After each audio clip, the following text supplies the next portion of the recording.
Shalom, shalom, peuple de Dieu, shalom, corps du Christ partout dans les quatre coins du monde. Là où vous me captez, que le bon Dieu vous bénisse également. C'est votre humble serviteur. Le prophète Ephata dit ouvre-toi, que le Dieu de gloire vous bénisse, ma soeur, maman, papa. Maman, là vous me suivez devant vos petits écrans.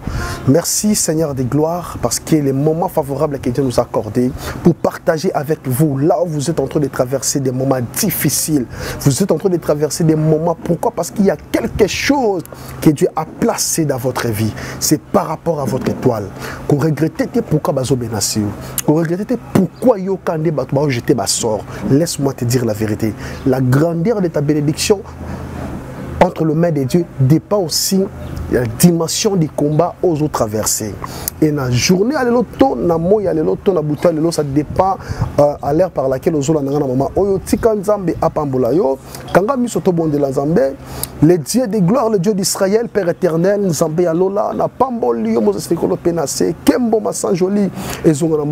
Dieu d'Israël, a déclaré Shama, Alpha et Oméga, Jésus-Christ de Nazareth.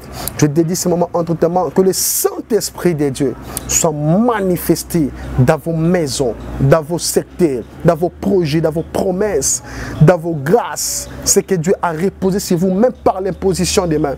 Au nom de Jésus-Christ de Nazareth, que toutes les forces captives à l'obéissance qui ne confessent pas le nom de Jésus soient brisées dans le nom de Jésus-Christ. Que le Saint-Esprit nous parle au-delà de nos pensées, de la sagesse humaine, que la gloire soit rendue à l'Éternel dans le nom de Jésus-Christ de Nazareth. Nous avons ainsi prié et nous disons merci Seigneur Jésus-Christ de Nazareth. Oui, mon bien-aimé, Nzamba Israël à Pambolayo, yo betili bakumalamu ya kulanda musakoli. Na yebiteni nous autres traversés, na yebiteni nous okomelayo. Je sais pas moi qu'est-ce que tu es en train de vivre pour l'instant.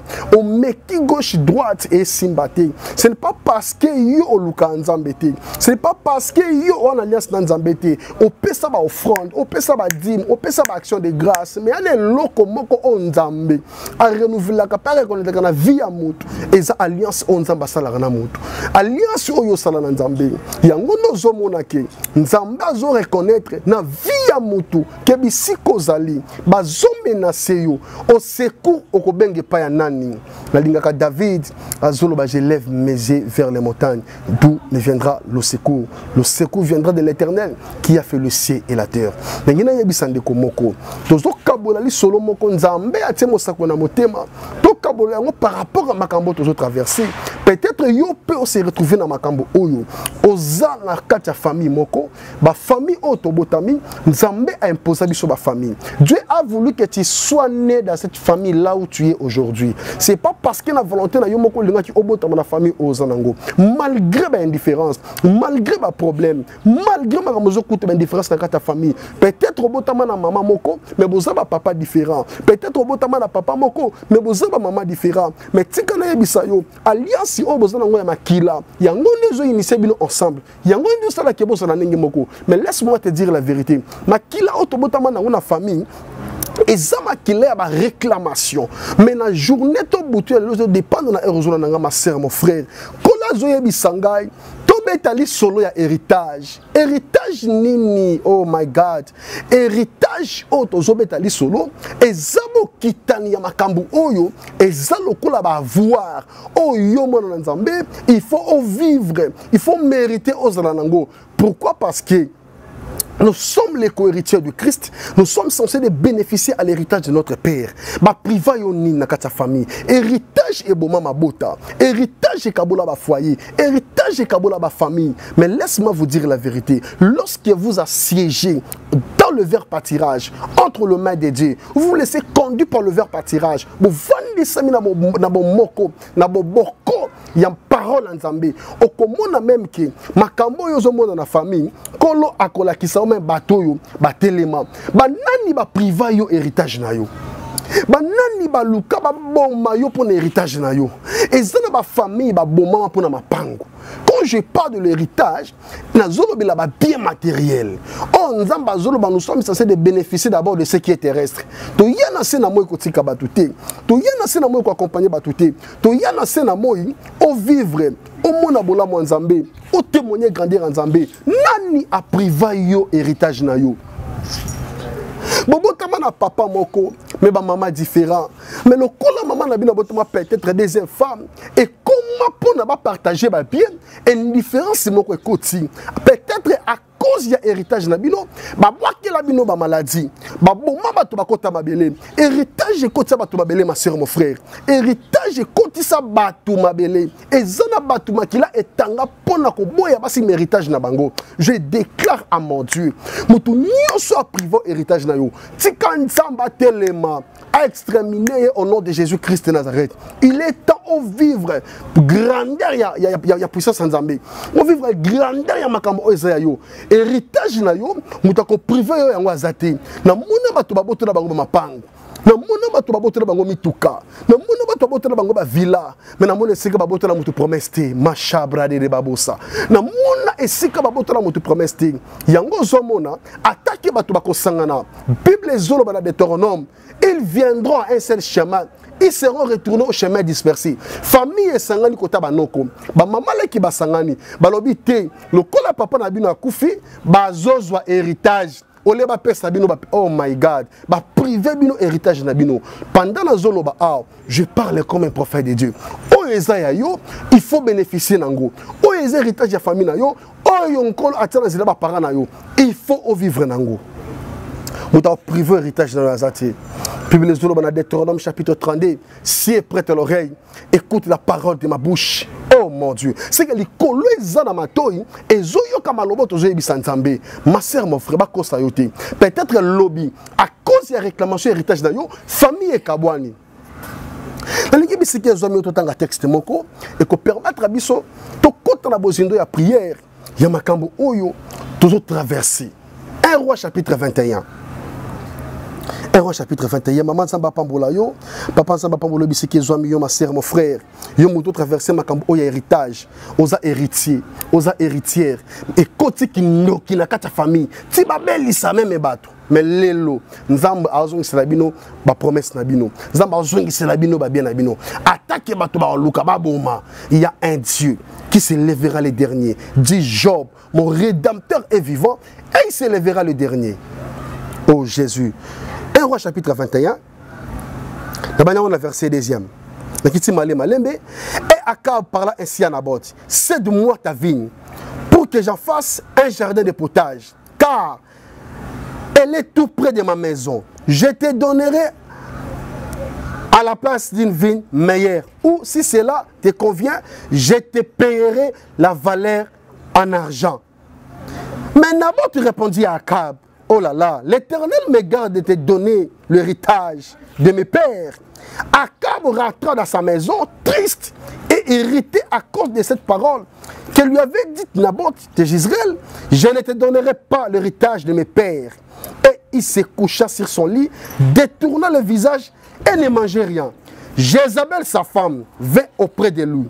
Elle lui dit, Jézabel a dit sa roi, pourquoi as-tu l'esprit triste et ne manges-tu point?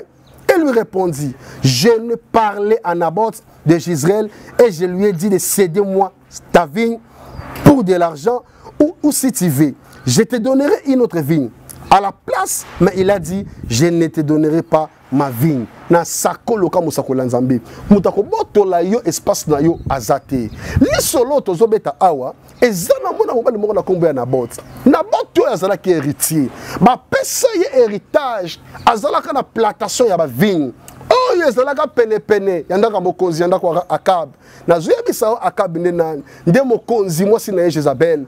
Oh Jezabel azo représenter moko ya moko ya libote ya sorcellerie. Oh Jezabel azo représenter moko peut-être ya mbanda ya maman na bino, peut-être Jezabel azana moko azo signé ba soro ya mabe pa ba boma yo. Machabra de babo santé qui les garde. Na zomi tout na ba question. Roi oyo aza mokonzi roi Akab. Azana mbongo akosomba na eba espace. Ane na mbongo akosomba ne ba milliers. Mais eloni na omi tout nazo kanga makaka na espace ya Naboth oyo. Nde nazo mi tout na ba question. Nani azo ngo tika lopango papa la bino tikela binote. Nani azo tinga makaka na mabelo papa tikela bino. Nani azo tinga makaka na ba bien ba plantation mituka o papa la bino tikela bino. Je ne vous donnerai pas l'héritage de mes pères. Et ça li kamboya alliance. Je me suis posé la question. Naboth oyo azane na makasité. Nabot tu as muta côté la été. Mais j'aime une chose. Nabot akana la seule personne. Cela veut dire quoi? Ba koki ko privé bino. Ba zomi na seba boto bino ba bien. Nabot azomi lo belanzambe. Ana mutute. Et loko nabot azanango na sepela ki makasi. Azo sengo secours pa nzambe. Famille etelema roi akaba azo telema. Lokola noko moko telema na famille na yo. Ba boto la bino kama pango. Babo makabana na yo oblizo benga bana l'héritage bali abana lokola banyama na bondeli nzambe lokola mosakoli mutu nyoso akotanganga pali abana na yo alia héritage na yo nzamba fungola mabele abele fungwa ma emela bango na kombone sumasia. Je parle comme un prophète de Dieu na bota zaleka na mutu moko qui est Jésus Christ de Nazareth. Oh, il y a une intervention dans la vie à Nabot. Akaba zomita la mbongo azanango. Ya l'argent ne fait pas du bonheur. Oh là là. Quand on a mbongo zanango bien, est-ce la sujet qu'on y a collaboraté? Si qu'on a zomi tourna, moi si à Akab Jézabel. Oh, ils ont représenté réincarnation à diable. Attends le qu'on a s'écoutani. Jézabel a bon on en a été. Si qu'on a ebisa yo, ils ont la race ya Jézabel mon la famille na yo. Oh bazo tia kaka songi. Baboto la bino lupango. Yaya kukangami souté. Il est temps de se réveiller en esprit. Ataba lobby, ataba saki, ataba lingi baboto la bino. J'ai un Dieu qui est puissant. Il est capable. Il y a qu'on rendre bino héritage na bino. Bon posséder nango. Bon zoba bien na bino. Bible zolo bana Josué chapitre 1er, le verset 5e. Abi nul ne tiendra devant toi tant que tu vivras. Et pendant que Nabot a vivre, nous avons mis aussi longtemps aux alliances dans Zambé. Atabi tu betre mitongo butu moy. Ataba ena butu. Ataba ena moy. Poba menacer yo. Baba tola yo eza héritage na yo. Nzamba lo la ko telema. Nzambe fa telema. Abundela yo. Bitumba. Ya tongo butu moy. Tango la ka pongi. On a telemaka. Est-ce que ça Jézabel moko te na famille na yo? O bazuru ko boto la bino héritage. Yango zo mona famille continue bo kabwani. Yango zo mona rakine continue na famille à cause à mabele, à cause à ba bien. Mais laisse-moi vous dire la vérité. Et zala ki na mukolo moko, zambazo tinda Eli, alobi non. Moi si on Jézabel a signé mukanda po babo Nabot parce que mon bana azanga ki pongi.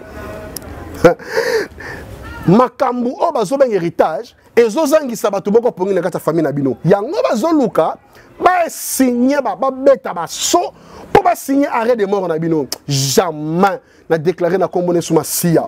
Bible zolo dans 1 Corinthiens chapitre 10 verset 13. Aucune des tentations ne vous est survenue à l'état humain. Dieu qui est fidèle, il ne peut jamais vous laisser être tenté au-delà de votre propre force. Malgré la tentation, il vous accordera des voies et moyens de s'en sortir. Na sakol lokola mosakoli, yukole fungo mamoto ekita. Mutu nyosa oteleme l'héritage na bino. Ya nzamba kotie mabele. David azolo dans Psaume 143 le verset 12. Alobi nambo boto na nzambe. Bon mabanguna na ngai. Munguna no moka otika lisusu te. O nyoso azolinga alia héritage na yo. Babenga na bino po ya bénéficier nango jamais. Et le bâtiment qui porte nada. À cause qu'il n'en jamais. Tika nzamba lola. À cause des lèvres de la croix. À cause de l'alliance. Que Dieu a répandu le sang pour racheter ton héritage. Nzamba zongi c'est l'héritage na yo. Au posséder yango. Au vivre nango. Au sepe la peine misra. Au bâtiment basana senamo. À cause de bozi onzamba pesa bango. Bino bénéficier nango. Na mon héritage ko tsa batu mabele nde baluka ti ba bo même Nabot ba bon Nabot à cause biloko na ye moko ndozo mituna ba question pona nini ka bazo menacer yo pona nini kaka yo pona nini kaka yo pona nini ka famille na bino c'est parce que bozui o bozanango bazo linga ba se comparer nango na sakolo ka mosakola nzambe nzamba zongi sa bino héritage na bino a frapper banguna o bazo linga bota bino héritage na bino a frapper bango d'aveuglement au nom de Jésus Christ de Nazareth. C'est quand Zamba Israël a pambolayo. Yoka mon bien-aimé. Et comment qu'il y a un moment moko? Yoka verset 18. Zamba doti na mosakoli Eli. Oh là là. Alors la parole de l'Éternel fut adressée à Eli, le Tishibite, en ces mots, le verset 17. Lève-toi, descends au devant d'Akab, roi d'Israël, à Samarie. Le voilà dans la vigne de Naboth, où il est descendu pour en prendre en possession. Tu lui diras, ainsi parle l'Éternel. N'est-il pas un assassin et un voleur? Et tu lui diras, ainsi parle l'Éternel. Au lieu de même où les chiens ont léché le sang de Naboth, les chiens lécheront aussi ton propre sang. Mutu nyonso azoluka mela makila na yo. Tika makila na e sopana. akota mabele nzamba zoye na kombo na Yesu atika vino na kimia ndozo kanzaba otinda Eli le tishibit alors bikende ko yebisa Akab ya mutakosa na pouvoir na sa moyi oyo aleki pouvoir nzambe te mutakosa na pouvoir na sa moyi ya koloka à cause de mbongo na mituka à cause de président de la République à cause de ministre à cause de groupement magistrat pour rendre vie difficile il y a un Dieu. Bible dans Psaume chapitre 7 il est le seul et juste unique juge à tel makamuta suka ma sœur mon frère à tel makota makamuna yo quand ndenge na bot baboma ye à cause héritage na ye na sakoli lokola mosakola nzambe héritage na baboto lango te aussi longtemps l'héritier Galates chapitre 4 verset 1er aussi longtemps l'héritier est un enfant il se diffère pour un esclave.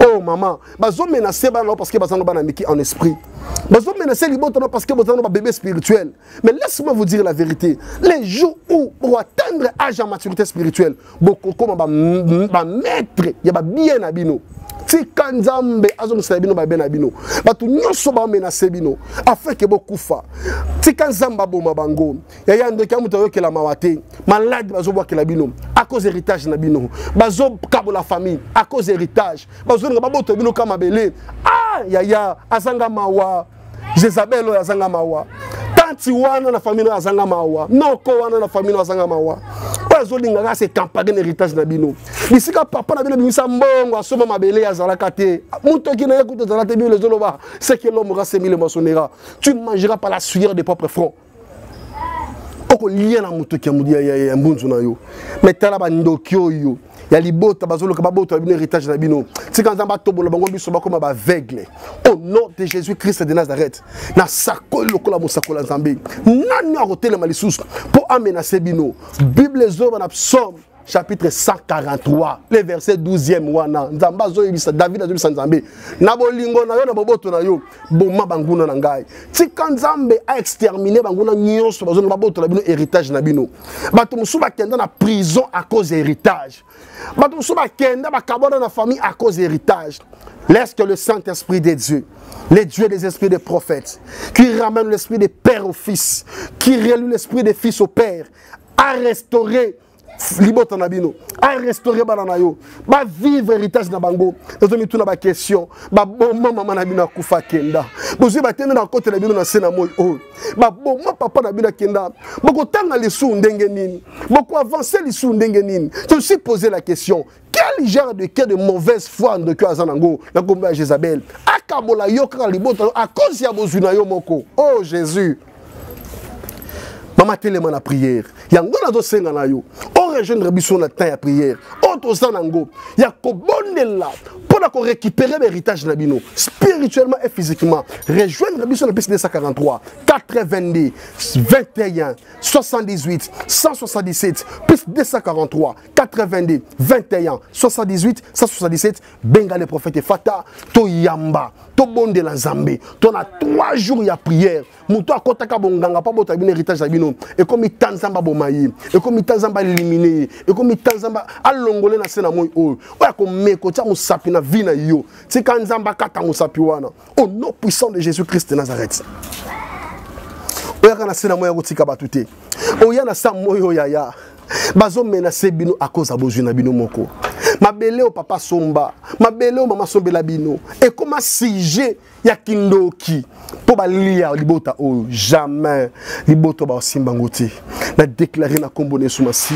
Yo traverser ba moment o bazo menacer famille pour l'héritage. O pour na bozumoko quelconque. Na déclarer na kombona Yesu. Que le Dieu d'esprit des prophètes a tellement kota makamuna yo au nom de Jésus batunyo so ba sala ki makita ya mabe o ba luka ba boma bino pona bozuna bino moko c'est qu'un retour à l'esprit au nom puissant de Jésus-Christ de Nazareth. Comme ça la samba te maman qui naza musika makambo ne talingate ba menacer bino parce que makila o banango boa ba héritier ndo moni ba menacer bino so télémité il y a un nom Philippiens chapitre 10 il a reçu le nom qui est au-dessus de tous les noms c'est le nom de Jésus-Christ le seul nom qui nous a été mandaté pour chasser pour menacer oh Jésus Bible zolobana na Marc chapitre 16 le verset 16 à 22 le miracle doit accompagner tous ceux qui auront crié à mon nom ils poseront les mains sur le malade et les malades seront guéris. Et là, on sait plein na bot, attaque ma bomba qui na bot, yaya, vina yesi la qui, attaque nzamba qui intervenir, mais na bot, ma boto la qui vini wana. Mais yo kana yo, ba boto la bino espace wana te, ba boto la bino ndaku wana te, ba boto la bino mituka wana te, au nom de Jésus-Christ de Nazareth. Nous sommes dans un moment où papa, maman, t'as la génération à banana yo. Héritage ya bana yo yo zo mebete la tolo za héritier yo zo mebete la tolo za héritière tala maman yango etelemi ki ndo ki bato ba consulter banganga pour héritage mais yo za kana le seul homme le nom de Jésus l'homme de Galilée l'homme de 3 points après 3 jours dans les tombeaux il est ressuscité des morts oh Jésus ti kanza ma seku sa bozui na bino bato ba linga ki ba déstabiliser bino na promesse héritage na bino le kola ba héritier ti quand le Saint-Esprit de Dieu a restauré.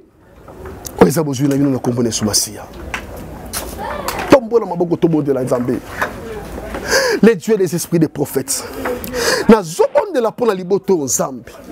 Oba luka ki ba boma bango pona bozuna bango moko. Oba luka ki ba longola bango na sena moyi pona bozuna bango moko Zambi. Ko permettre makambo salamate. Na briser ma groupement sur la ténèbre. Au nom puissant de Jésus-Christ de Nazareth. Na briser ma sémence sur la ténèbre. Ben formation nyo sur ma vie. Pour véhiculer, pour zobino ba tsabino na mulili, na sakoli, a frapper bangono na bino d'aveuglement. Au nom puissant de Jésus-Christ de Nazareth, que la main de Dieu qui n'est pas si courte. Et simba ba vina bino. Au nom de Jésus, na bonde le kamo sakola nzam. Bible zolo ba Psaume chapitre 23. Quand je marche dans la vallée de l'ombre de la mort, je ne crains aucun mal. Oh Jésus, merci. Non, bang l'autre côté. Attaque ma télémi.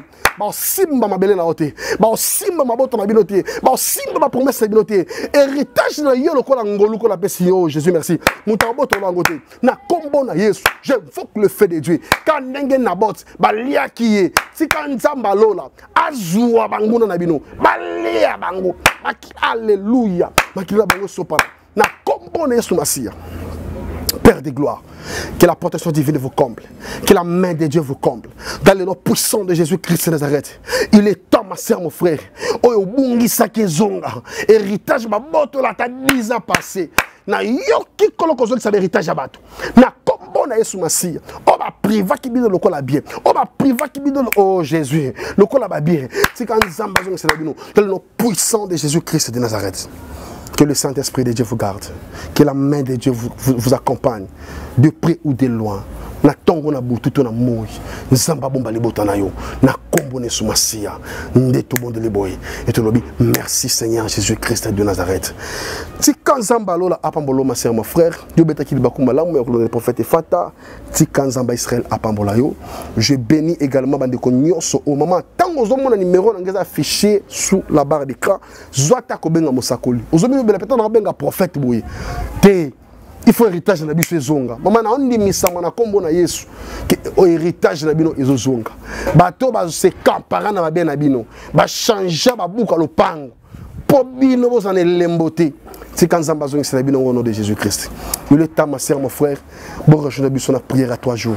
To bonde na Zambie, to renouveler alliance na Nzambe. Oyo héritier, il est temps au posséder besoin de bien ayo. Nzamba lola apambola bino. Je bénis également un super promo Zamba pambola mon frère Ivipani, bisika zali kolo azanaye. Pourquoi pas dire un grand merci à mon frère Mika Badjende kolo apambola derrière la caméra. Je bénis également corps du Christ tout celui qui me suit dans les 4 coins du monde. Il y a molima Nzambe simbo bisiko zali. To rejoindre ma bonne deli o ya 3 jours. To bonne la to luka Nzambe. Yaya kosa l'assemblée bazo menacer ma botte na bino à cause de bozimoko o ils appartiennent na bino mais bo bénéficier na ngoti et comme temps bo bénéficier na bino na bino au nom de Jésus-Christ de Nazareth que la paix, la puissance et la gloire soient rendues à l'Éternel dans le nom de Jésus-Christ et nous disons merci Seigneur Jésus-Christ de Nazareth. On se retrouve à prochain numéro Kolo abomba biso abomba ma botte na bino misala na bino na komone sumasia. Amen.